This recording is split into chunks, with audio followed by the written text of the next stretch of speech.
squeaker.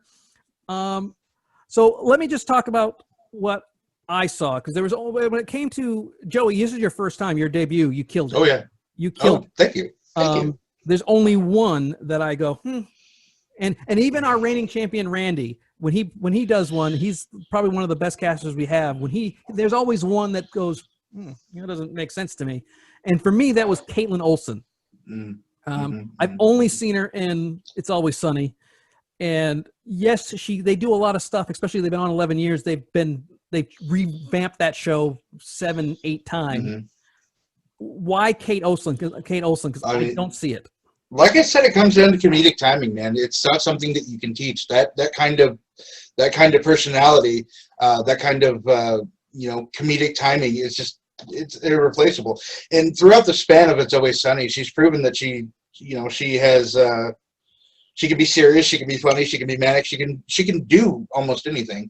And there's just something there, and I think that it would have been great. All right, because I just hadn't seen it. So, and for you, Richard, I wouldn't say no to this. I think yours was a solid from top to bottom, but I don't see Natalie Wood as Enchantress. I see her as Harley Quinn, but I don't see her as the bad guy. So why Natalie Wood in that position? Again, it was one of those things where I'm looking at Carla, whatever her last name is. Delevingne, thank you. And I'm thinking, yeah, she's cute, but she's not popping. And I wanted somebody who had that kind of specific look, but who popped, and that was immediately Natalie Wood, because she's such a strong presence on screen. As far as playing a villain goes, it's like, yeah, it would probably be a stretch for it, but it would be a good stretch.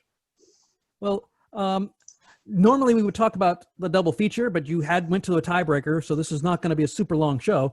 I do want to end on a positive note. So, Joey, of all the picks Richard threw out there, which one impressed you the most? Jeffrey Holder, hands down. In Supernatural, he was so amazing. His voice is incredibly iconic. You really can't get better than that, I don't think. If you're going to do prosthetics, Holder all the way. Yeah, I mean, just because he got that, he's got that Caribbean laugh that's just beautiful. I don't know that he can do a Cajun accent, though. That would be interesting to see him try it. Doesn't have to. They have crocodiles in Bermuda, Jamaica. Ooh, I want to take you. So I think he could have done that Caribbean accent that he has that's so beautiful, and you wouldn't have to even change his voice that much. It's a great voice. It's that kind of deep brown voice. It's just gorgeous. So, of the ones that Joey threw at you, which one did you go, wow, that's a great one? Andy Serkis. That's where I thought to myself, ooh, I may not get the point for this one, because Serkis is solid. He knows the mocap technology frontward and backwards. I mean, I was going prosthetics, but if you went mocap with a King Croc, that would have been the perfect guy to get. Well, that's what I was thinking was King Shark on the TV show, and Killer Croc, they should have done the same thing. But that's how it looks in the comics, right? Yeah. Killer Croc in the comics is gigantic. But he's also a crocodile. But he's also he's a crocodile, but he's got like a flat face. He's very crocodilian though. Okay. I think the voice, Andy Serkis, could have done a Cajun accent. It would have been better than Jeffrey Holder, not by any means the voice, but with mocap technology, you have to give it to Andy Serkis. But judges went with prosthetics. I understand that. That's okay. Well, I also think that they went. It was a close. A Broadway actor who's amazingly talented. Not that Andy Serkis is not, but it's just a matter of when you're given that.